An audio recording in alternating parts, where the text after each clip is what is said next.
What's up guys, welcome back to the channel. Today we're talking autocross and things that you should be bringing. Noob to noob. I've done about 3 or 4 autocrosses and I just did one a couple days ago and I keep making the same mistake over and over again. So these things don't really have to do with the car or the race as much. There's a couple things, but mostly the event. Whenever you do autocross, it's usually in the summertime and it's usually freaking hot. Number 1. Bring some sunblock. Now what they don't tell you about autocross is that it's a lot of work. It's not like drag racing where you race, you wait, you race again.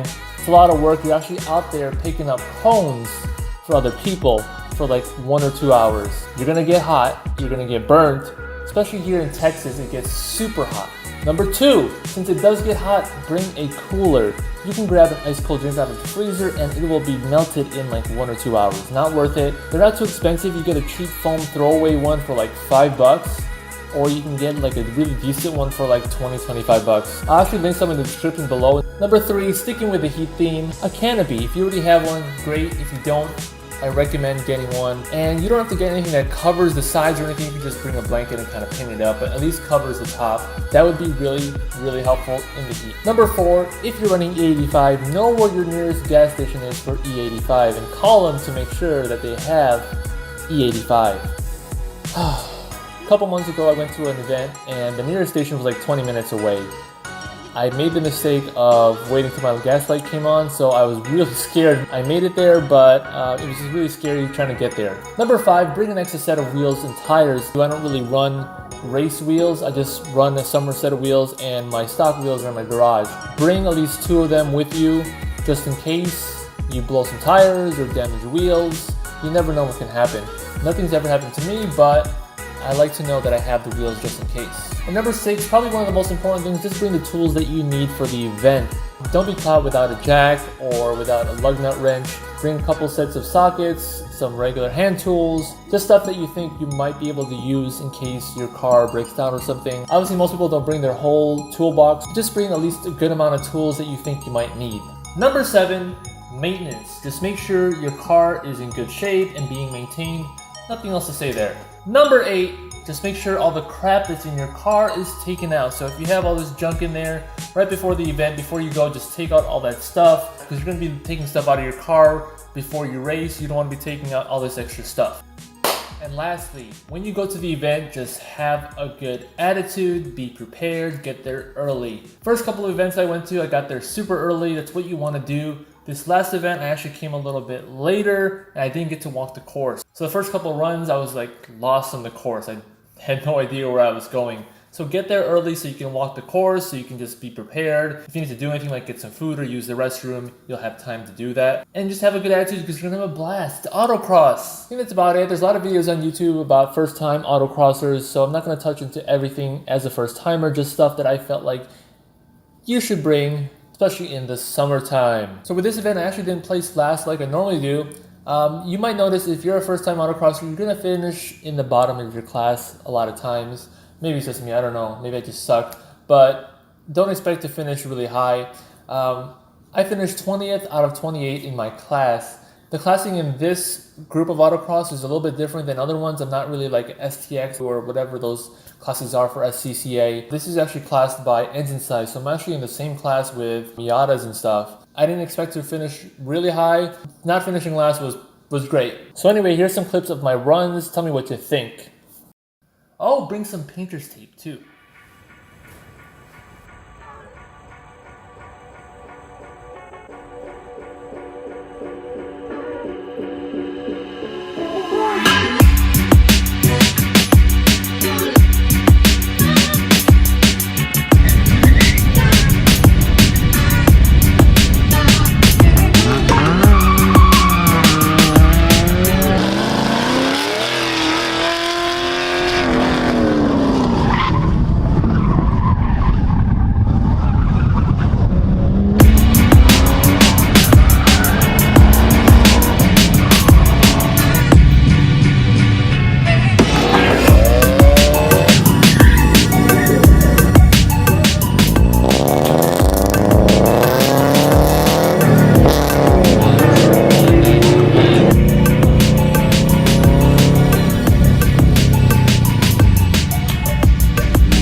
about to start my second heat. It's hot today. Working out there was so hot. But yeah, I placed 20th out of like 28 in the first run, which or the first heat, which was like 4 runs. So I get 4 more right now, and I'm just hoping to just stay on course. Because if I feel like I stay on course, or I don't make a mistake on getting off course, I'll do a whole lot better. At least a couple places, I think. Hoping to place at least halfway. So the classes for this is North Texas Autocross series, and the classes are kind of weird here. It's not like SCCA where it's STX, STU, EP, etc. like that. This is different. It's like they have 4 or 5 classes, and I'm class 1 because I'm less than 2.2 or 2.3 liters. So anything less than 2.3 liters and is not an S2000 has class 1, I think. So how do you feel? I feel nervous.